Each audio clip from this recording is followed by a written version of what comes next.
ఆ, ఒక మిసోజనిస్టిక్ చాతగానితనంతో ఎప్పుడు అంటే ప్రపంచంలో చాలా జరుగుతున్నాయి. ఇప్పుడు నన్ను చాలా మంది అన్నారు కూడా, నేనైనా చిన్మయ్య గారైనా ఫెమినిస్టులు వీళ్ళందరూ వచ్చేస్తుంటారు, ఫేక్ ఫెమినిస్టులు. అసలు ఫేక్ ఫెమినిజం అనేది లేదండి. ఫెమినిజం అంటే ఏంటి? ఆడవాళ్ళకి మగవాళ్ళకి సమానమైన హక్కులు ఉండాలి అన్ని విధాల అని అనేవాళ్ళు.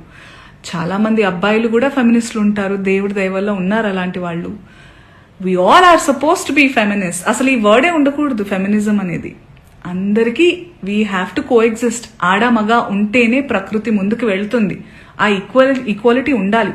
ఈ బట్టల గురించి ఏదైతే మాట్లాడుతూ వస్తున్నారో ఇదంతా చాతగానితనం, సెల్ఫ్ కంట్రోల్, ఇన్సెక్యూరిటీస్. మళ్ళీ చెప్తున్నా, ఇన్సెక్యూరిటీస్, సెల్ఫ్ కంట్రోల్ లేని వాళ్ళు ఎదుటి వాళ్ళ మీద రుద్దుతూ ఉంటారు కంట్రోల్ని. వాళ్ళకి కంట్రోల్ లేనప్పుడు వేరే వాళ్ళని కంట్రోల్ చేయాలని చూస్తూ ఉంటారు అనమాట.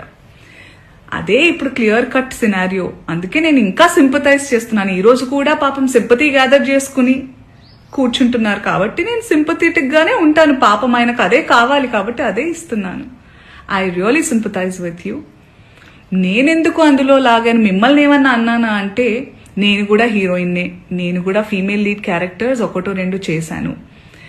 మీరు హీరోయిన్ అని అంటున్న సందర్భాల్లో ఆడవాళ్ళు ఇలా బట్టలు వేసుకోవాలి ఇక్కడ దాకా ఓకే సార్, మిమ్మల్ని నేను చెప్తున్నానా మీరు ఈ బట్టలు వేసుకోమని? ఎవరైనా ఆ హీరోయిన్లన్నా మీతో అంటున్నారా?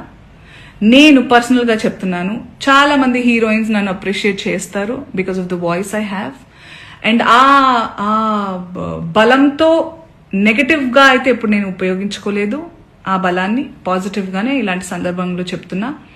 మీరు మా అందరికీ బట్టలు వేసుకోవాలి అనే చిన్నపిల్లలం కాదు మేము. మా హక్కులు మాకు తెలుసు, మా ఇష్టాలు మమ్మల్ని జీవించాల్సిందిగా ప్రార్థిస్తున్నాం సార్. మీకు కూడా చాలా వినమ్రతతో చెప్తున్నాను.